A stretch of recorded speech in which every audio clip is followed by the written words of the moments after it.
Halo, assalamualaikum warahmatullahi wabarakatuh. Salam sejahtera dan salam kelingking lagi. Ketemu lagi dengan gue Iwan Bunaken. Seperti di vlog yang sebelumnya, gue bilang ada banyak tema yang akan diceritakan soal tentang slang. Salah satu yang menarik adalah dinamika slang fans club.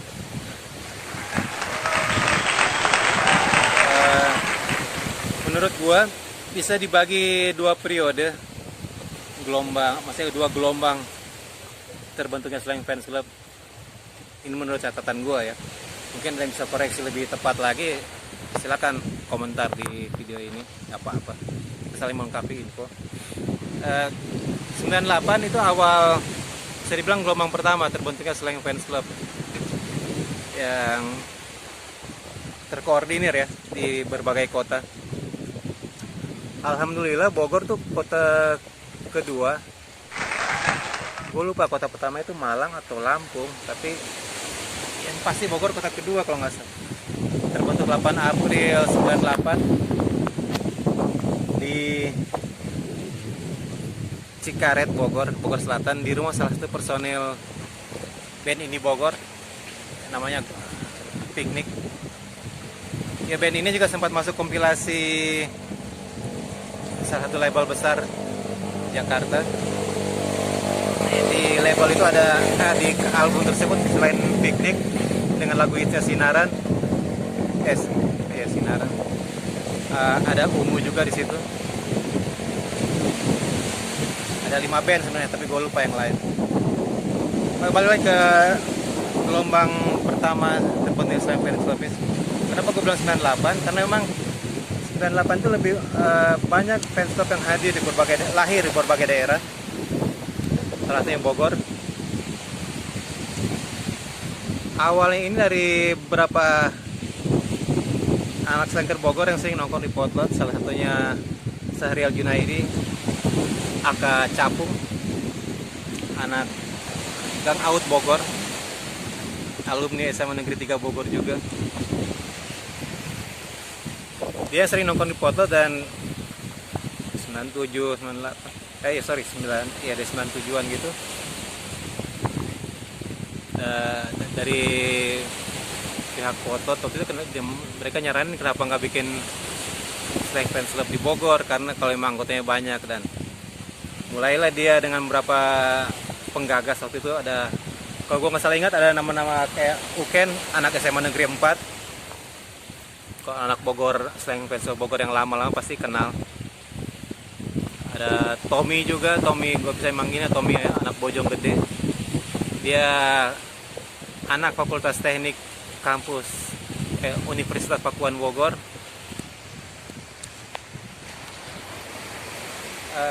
Mereka nyebarin leaflet yang biasa leaflet tulisan tangan dan fotokopi perbanyak, ditempel di berbagai sudut kota Bogor waktu itu. Dan salah satu adik gue yang yang sekolah di SMA PGRI 1 Bogor, atau di nama kerennya P1 Bogor lah. Ini salah satu sekolah. Ada beberapa artis Bogor juga yang lulusan di sini sih. Itu bukan itu yang mau bahas. Ya, anak-anak cikal bakal slanker Bogor ini bermula di ada warung rokok kecil di belakang gedung Sekar Mandapa dekat terminal Barang Siang Bogor. Gedung Sekar Mandapa itu yang kemudian berubah menjadi ada swalayan. Nah, warung rokok ini tepat di belakang gedung tersebut. Nggak jauh juga dari SMA Negeri 3 Bogor. Nah, warung rokok ini biasa disebut warung teteh. Biasa tempat kalau istirahat banyak anak sekolahan yang nongkrong di sini, biasalah merokok segala macam.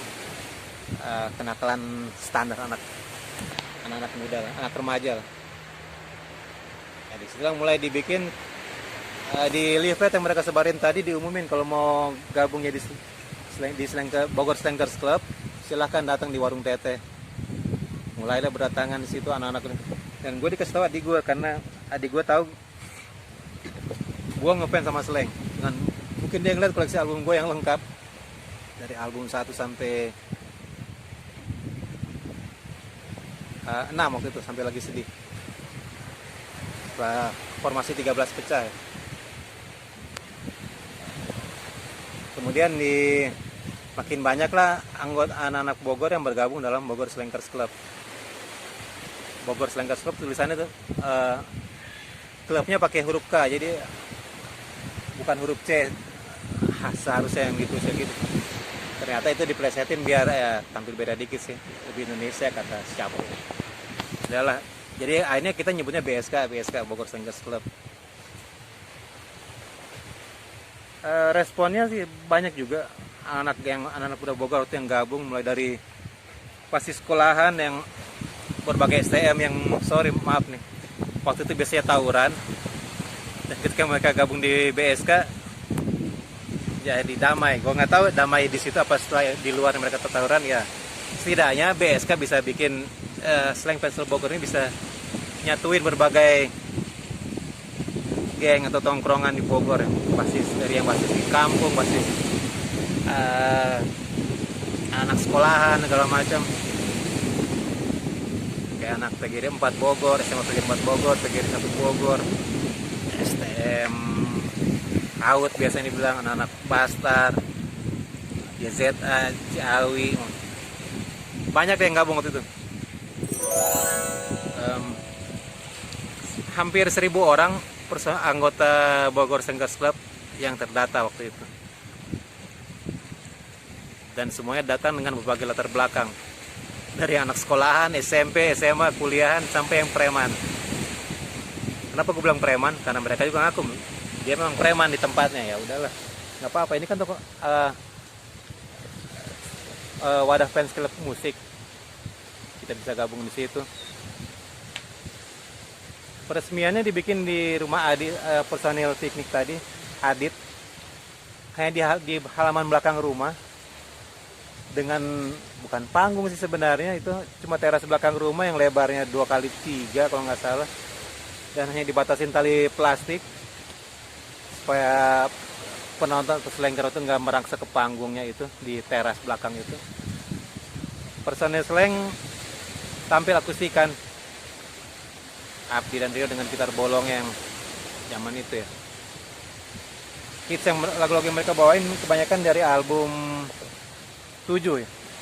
Karena waktu emang album itu album Formasi 14 yang meledak di pasaran dengan hits Balikin, sekaligus mengobati kerinduan slanker yang mungkin sempat kecewa karena slang hanya tinggal berdua karena formasi 13 pecah. Tapi kemudian disusul ada formasi transisi juga, ada dengan formasi Bibim Kakak, Ivan, Reno. Tapi kemudian Reno juga keluar, akhirnya masuk ke dua gitaris yang tadi tuh, Abdi dan Rido. Ini konser yang bagi anak Bogor zaman itu bisa ngelihat slang hanya jarak 1 meter. Itu surprise. Biasanya cuma lihat di TV dan baca di media, tiba-tiba mereka di depan, dan keseruan yang menghebohkan kampung Cikaret waktu itu. Karena menuju lokasi ini juga kan jalannya lu harus lewatin jalan mobil yang nggak terlalu besar juga kalau zaman itu ya, 98 awal ya, otomatis slang dengan gampang orang kan bisa menyentuh slang atau nyolek mas ini. Akhirnya mulai dari Bogor Slankers Club berkembang, dan karena di warung tete udah nggak mungkin lagi mau nongkrong dengan orang sebanyak itu, yang biasa minimal kalau nongkrong tuh bisa sampai 100 orang kalau ngumpul hari Sabtu sore. Kayaknya tempat yang nggak memadai untuk nongkrong karena itu cuma warung rokok dan di depan di kompleks perumahan. Jadi nggak, takutnya mengganggu penghuni sekitar. Dicarilah alternatif tempat lain. Dapat tempat nongkrong di Jalan Raya Tajur, nggak jauh dari lampu merah perempatan Ciawi, sebelah kiri jalan di belakang klinik apa gue lupa itu. Peace Cafe, ini namanya tempat itu Peace Cafe, di dalam sebuah gang kecil yang dari jalan raya sekitar 20 meter, masuk lewat jalan gang kecil gitu, dan lo akan dapat Peace Cafe. Ini rumahnya Oscar, anak Slengker Bogor zaman itu. Ya, beruntung keluarga mereka sangat welcome dengan memberikan sebuah tempat di samping rumah keluarga ini untuk dijadikan tempat nongkrong Slengker Bogor. Dan mulailah berbagai kegiatan yang disusun, termasuk rapi juga jadwal kegiatan Bogor Slengker Club zaman itu ya. Apalagi kita belum ada panduan, belum ada contoh ikutin kegiatan Slengker Fans Club mana nih yang mau diikuti ya. Masih kok gini loh, ketika makin banyak Slengker Fans Club kan kita bisa ada acuan, oh misalnya anak-anak Bandung bikin kegiatan ini, oh kita bikin kayak mereka gini. Nah zaman itu Bogor kota kedua, kita mau ngikutin siapa? Kota pertama pun kita kurang akrab juga waktu itu. Komunikasi belum mudah sekarang dengan teknologi medsos segala macam, atau bisa bikin kabar di WA. Zaman itu tuh mesti telepon interlokal atau SMS dengan ya masih lumayan lah, sekali SMS 500 rupiah, atau kirim email, gampang. Di dalam Bogor Slengker Club sendiri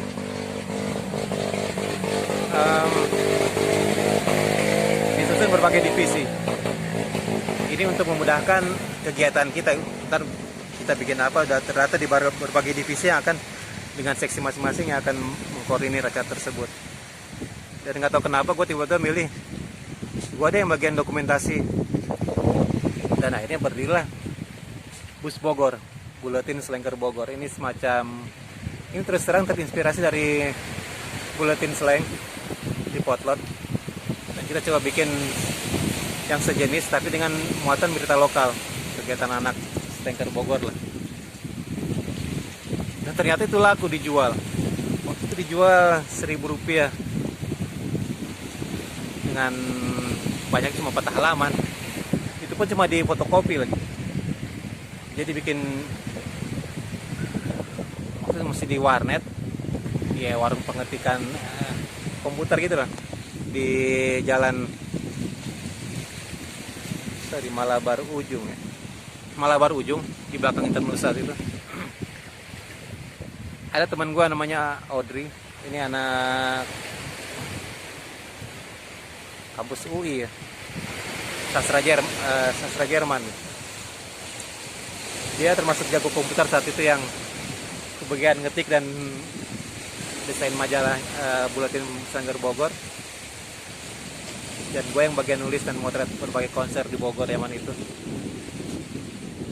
Kemudian kita foto di print, lalu fotokopi berbanyak dan dijual Rp1.000 per eksemplar.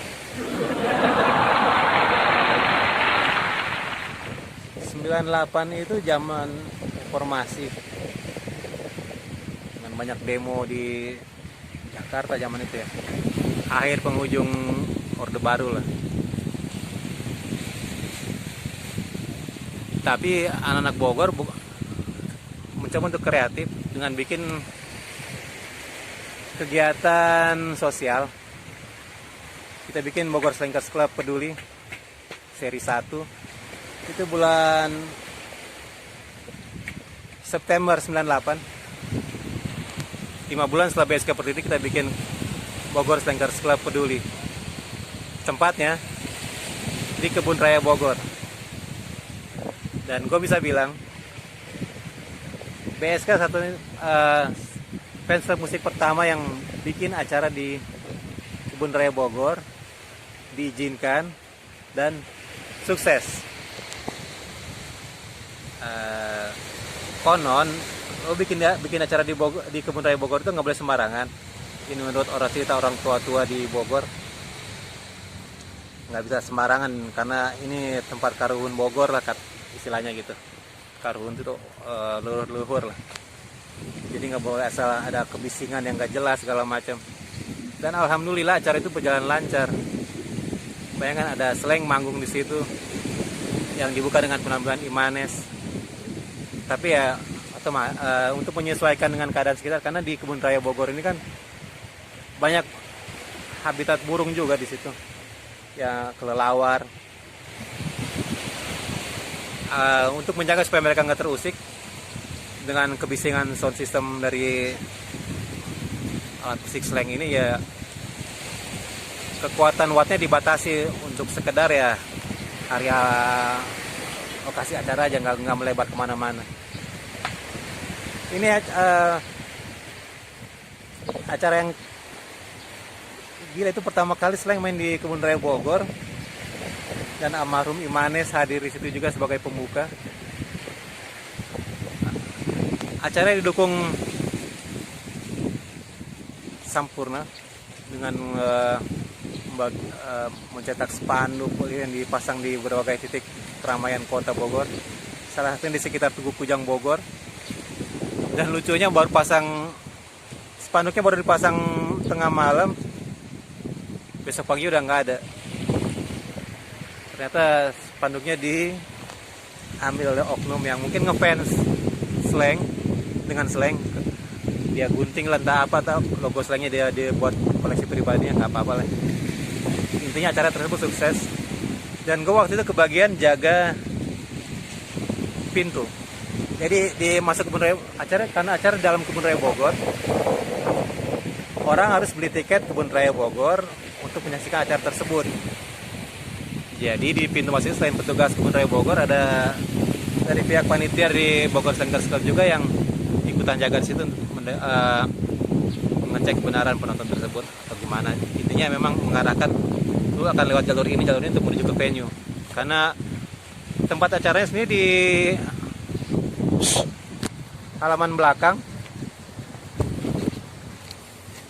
di sebuah lapangan yang menghadap ke Rumah Sakit PMI Bogor, sekitar situ lapangan tempat konser tersebut. Nggak konser besar-besaran juga, karena selain hanya main dengan alas panggung yang bukan panggung, situ level setinggi 10 cm atau 15 cm, atap tenda. Selebihnya hanya terbuka begitu tanpa batas tali pengaman pun. Selain kita mau datang duduk lesehan di atas rumput. Kejadian lucunya adalah ketika Imanes ditahan di pintu masuk oleh petugas pintu Kebun Raya Bogor, karena dikiranya mereka mengira Imanes hanya penonton biasa ingin masuk gratis, nggak mau beli tiket. Sempat ngotot-ngototan juga nih petugasnya dengan Imanes. Untung ada panitia dari BSK yang melihat kejadian tersebut dan kenalin Imanes. Kenapa gue bilang kenalin Imanes? Karena nggak semua orang waktu itu, maksudnya gini, dengan orang kan cuma lihat artis di media, di koran atau gitu, dan zaman itu internet belum kayak sekarang, kita bisa search Google Imanes yang mana sih tampangnya atau gini. Kecuali emang lu ngefans banget sama Imanes, band-band anak kota lu akan kenal tampang personilnya. Ya akhirnya dari kejadian tersebut dijelaskan ke petugas yang masuk, Pak ini salah satu artis yang akan ngisi acara di acara BSKI Peduli ini. Petugas pun minta maaf atas kekeliruan tersebut. Imanes berhasil masuk ke dalam. Dan gue ingat banget Imanes cuma datang dengan celana jeans pendek yang dipotong pendek, sepatu kanvas, dan kemeja putih lengan panjang yang digulung ujung lengannya. Itu jalan kaki masuk sampai ke venue di dalam sekitar 500 meter lah dalam. Ketika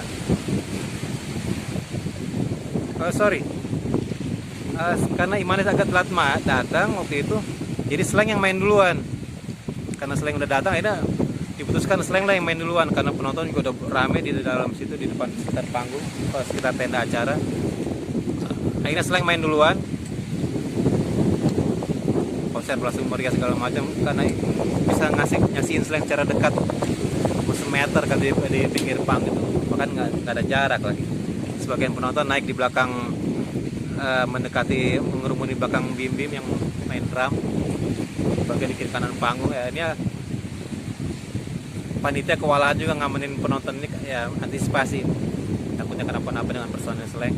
Tapi alhamdulillah acaranya aman, Eh, sementara Slank main mendekati 3 lagu terakhir, Imanes muncul di lokasi. Dan ternyata ini strategi yang tepat mengalihkan kehebohan Slanger, saking gregetan bisa ketemu Slank sedekat itu. Jadi begitu Slank main, selesai main, Imanes nyambung main yang menutup acaranya. Jadi kebalik, Imanes yang menutup acara. Perhatian penonton teralihkan ke Imanes. Semua langsung meraba apa Imanes bawain di anak pantai, ikan bakar, harus mau. Ya logisnya Imanes lah, sama Lona,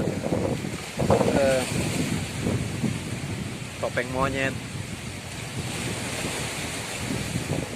Ketika penonton fokus ke Imanes di panggung, di tenda acara itu, panitia cepat-cepat masukin Slank ke dalam minibus dan memberangkatkan Slank keluar dari venue, pulang ke Jakarta. Alhamdulillah semuanya berjalan lancar. Di acara itu, hasil acaranya, hasil dari penjualan tiket segala macam itu dibeliin beras deh kayaknya tuh. Jadi hasilnya dikembaliin lagi buat sumbangan juga ke beberapa panti asuhan sama anak yatim. Karena memang zaman itu sedang mulai krismon ya, 97, 98. Ini hasil keuntungan acara tersebut dibalikin lagi buat sumbangan.